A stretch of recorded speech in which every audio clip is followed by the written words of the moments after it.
Welcome to Fresh Tech Tips. I am Derrell Noris, CEO of Fresh Tech Solutions. Have a couple of my business partners with me today. What's up, gentlemen? My name is Nicholas Mbaezue-Daniel, and I'm founder of Aegis Project Management LLC. And good afternoon. I'm Dr. Doug Franklin, CEO and co-founder of Deck Launch LLC. How you guys doing today? Pretty awesome, man. Pretty awesome. Glad to be back in the city. Oh yeah, welcome back, bro. Too bad everything's in chaos, though. What did y'all do when I left, man? So today's fresh tech tip topic is turning your clients into your sales force. It's gonna be another good one, guys. Nick, hit me with one of those beautiful definitions of yours. Yeah, so I mean, we're going to talk more about what we mean by the topic, but we just wanted to define clients for everybody.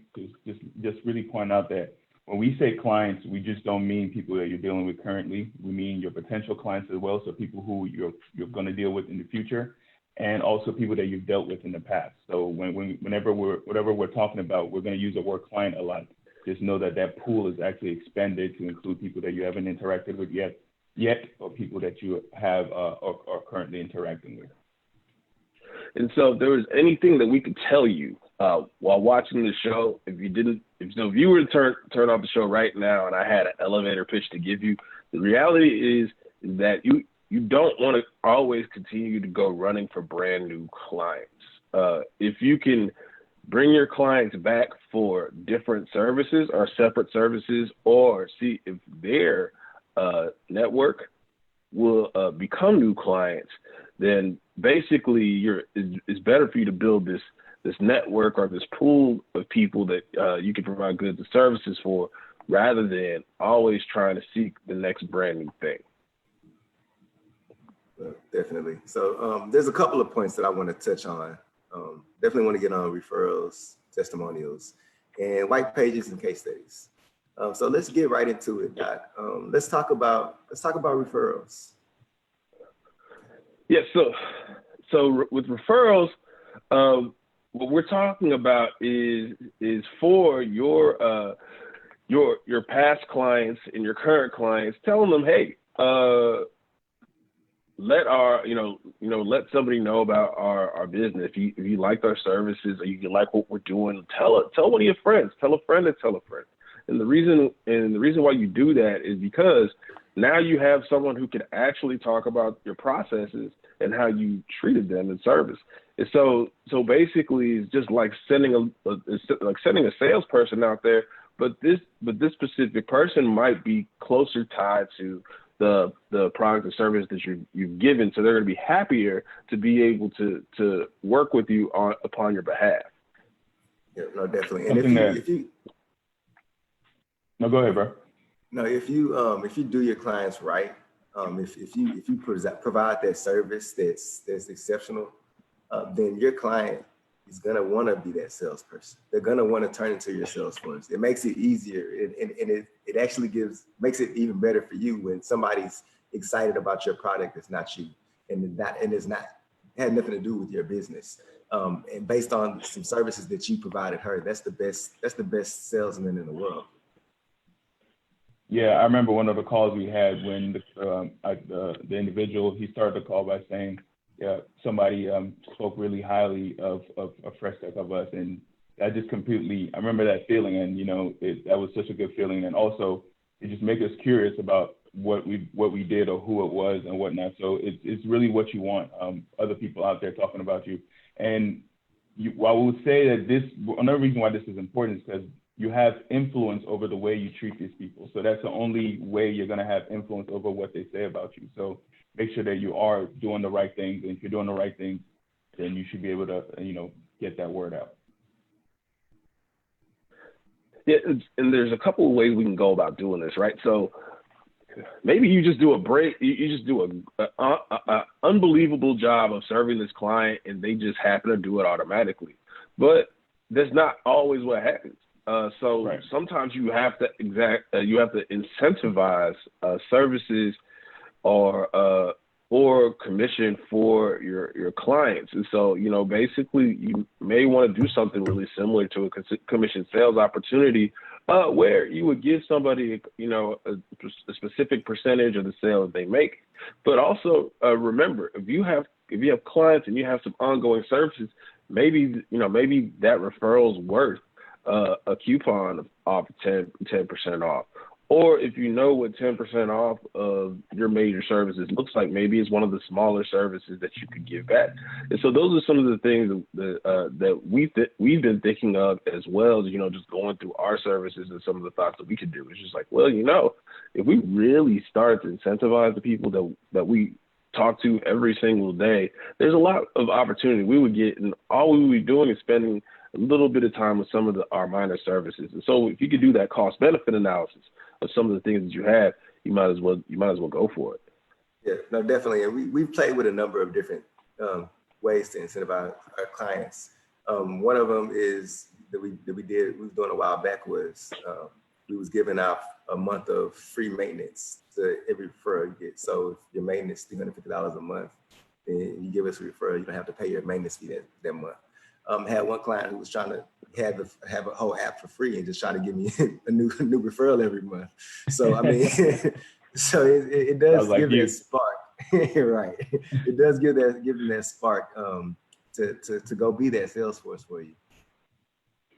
Yeah, and one thing I'll also add to that is recognition.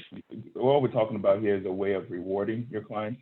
And another thing we can do is exclusive services. So a client like that who is actively, bringing business to you, you might be more willing to do things for them that you may not be able to do for everybody else. It might be a combination of things that you don't usually combine that way of going, whatever it may be. So that might be also something that person, it's a B2B situation.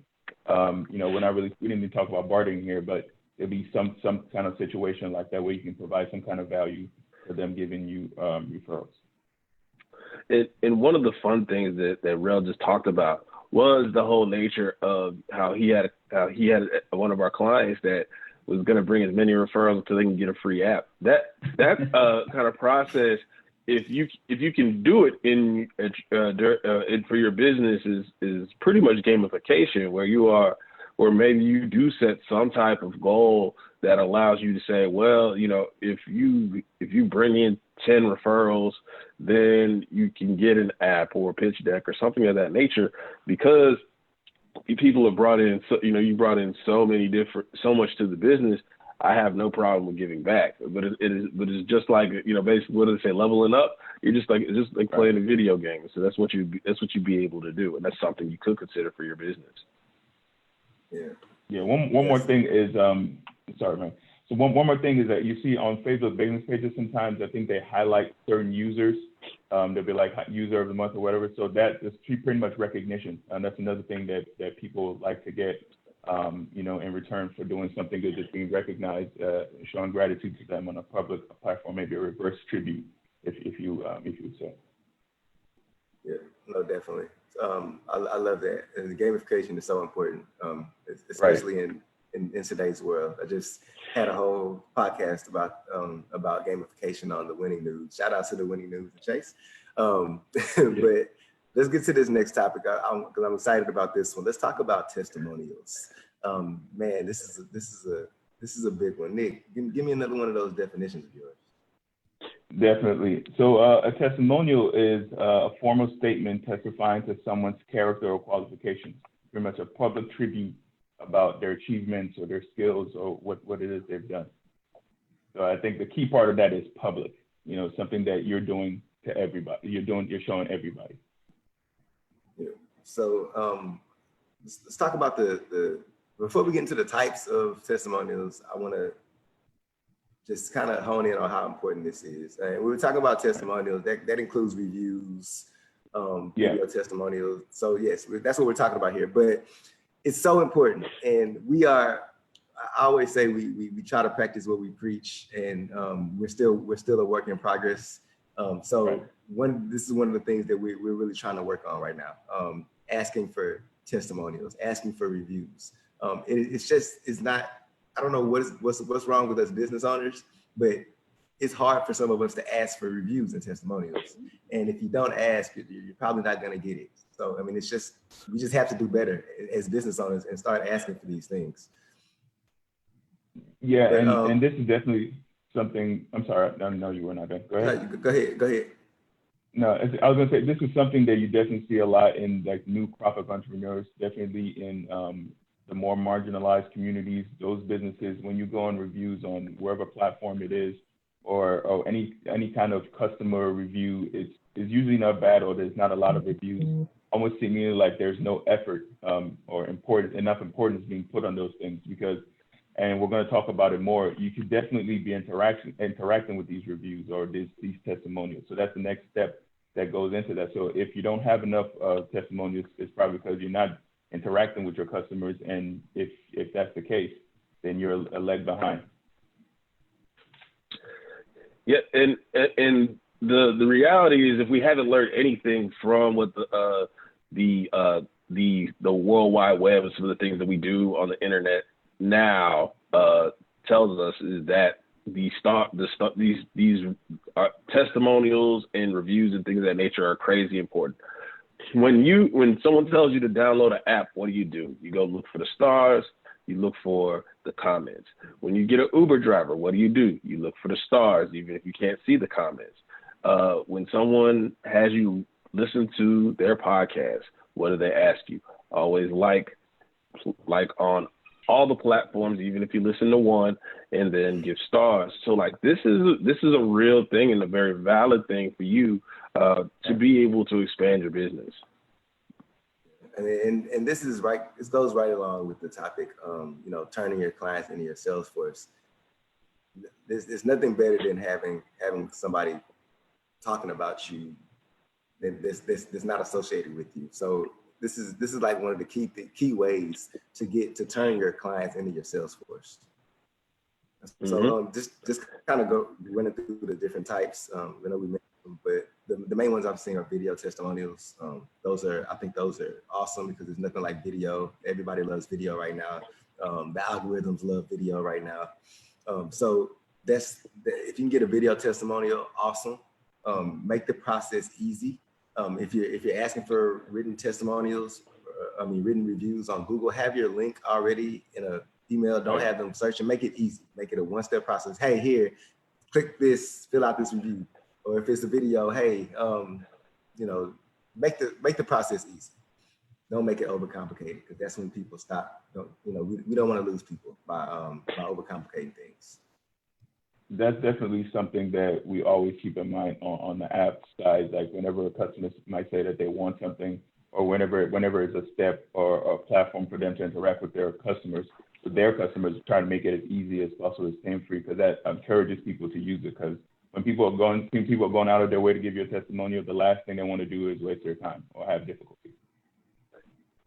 Yeah, and so one of the things that you also have to remember is if you're receiving reviews or testimonials in some of the more public forums, the Googles of the world, the Facebooks of the world, where you know that there's a lot of people, there's a lot of ratings, and there's a lot of opportunity to get noise, sometimes people are just ridiculously malicious. And so you'll get your great clients on there. You'll get some people that just want to show a little bit of love because maybe even during your introductory meetings gave them great feedback.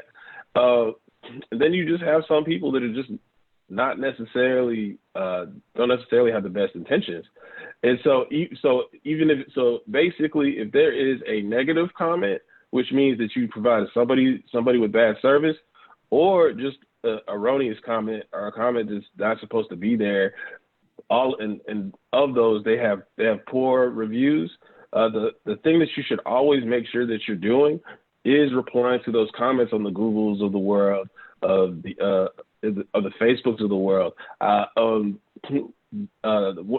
Since we haven't told a funny anecdote today, my mechanic has pretty much a 3 rating because he has all 5s and all 1s, and the 1s come from the hairdresser that happens to have have the other half of their building. And so she doesn't not like the noise. She probably doesn't like the oil too much. And so all of the 1-star ratings have absolutely nothing to do with their service. And so she invests all of her time, when she's not doing hair, to drop a 1-star rating saying, please get this guy out of here because his business is too loud for my business. That has nothing to do with the review. And so all he can do is continue to say, thank you for this response. This isn't it. This is not appropriate. And he reports it. But when he does receive, of course he's going to have some 4s and some 3s here and there. When there's a 3, he takes the time. He goes back through and says, okay, well, I was good but not great. How can I make your service better? It's okay. It's okay to not serve every client 100%, particularly right now when you guys we're all not always 100% at the tip top of our game. It's just making sure you follow up. And in those public forums, it's vital to follow up, because even if you go back and in private rectify the situation and you don't show that you do it on the internet, sometimes perception is reality. And since we're all in the house, it just looks like you don't care. So do the best that you can to show that you care on your social media for your businesses, particularly where these people are giving you reviews and testimonials. Definitely. So let's talk about white pages and case studies and why these are so important. Doc, I feel like this is all Dr. Doug right here. I feel like this is some gems for me. This is my stuff, man. So when you look at white papers and case studies, what you're talking about are real brief synopses of what of how you do things or how you benefit your clients. And so what you're able to do after you've worked with a bunch of clients is you can make a white paper that really speaks to the process, because after you've been working with organizations for a while and you followed some of Nick's recommendations for developing processes and avoiding risk and things of that nature that we talked about earlier this year, then you have the opportunity to be able to show people what your process means and then the benefits. But the coolest thing, in my opinion, are actually case studies that are based on your clients. And so what a case study is looking at the problem that your client had, speaking through your client's story, talk a little bit about your process, provide the solution, and then look at the outcome for your client. And so the cool thing about this is it's a symbiotic relationship, because what you're doing is you're providing your client with some love about their own business, number one. Number two, because you're saying their name over and over again, and because you are going to have an awesome organization like Fresh Tech Solutions that's going to make sure you have the content-based SEO in there. Now you're giving your clients some SEO too. So basically it's pretty much a love fest, because what it does is it says, hey, we're awesome and our client is awesome, and so you can so we're awesome together. And so those type of things where you can get basically a win-win for everybody. These are the best things. So I mean referrals, they could be a win-win if your client needs something. But what happens if your client doesn't need a whole bunch of extra services? Then a case study might be the best way, because the case study might get them more exposure that they otherwise did not have. I love it. Doc, I love when you get on this podcast using all these Dockish words. Synopsis. I just want to add though, on the scale of influence, I just want people to catch it. So the white pages and case studies are pretty much the only place where you're actually writing your own ticket. You create this document, you create this content, and you put it out. So you have the most influence. You still don't have control, but you have the most influence over the content. In testimonials, as we mentioned a little bit, you have less influence over it in general, because anybody can get on there and do what they want on the platform. So, and then with referrals, you have some influence over it. So just kind of keep that in mind. No, definitely, man. So I just kind of want to wrap it up. So how to turn your clients into your sales force. You do great work, first of all. Do great work, and they'll talk about you, and they'll become your sales force. And there's no better sales force than a client that doesn't have anything to do with your business. So referrals is one. Testimonials, get those done. This is another way to get those clients to turn them into your sales force. So make sure you ask for those reviews. Make sure you ask for those video testimonials. It's not hard. It's just a question. And I'm talking to myself as well. And finally, those white pages and case studies, they're very important. Like Nick said, that's the only time that you actually get to write the story. So write your story and turn those clients into your sales force. And thank you for joining Fresh Tech Tips. We'll see y'all next Monday at 12.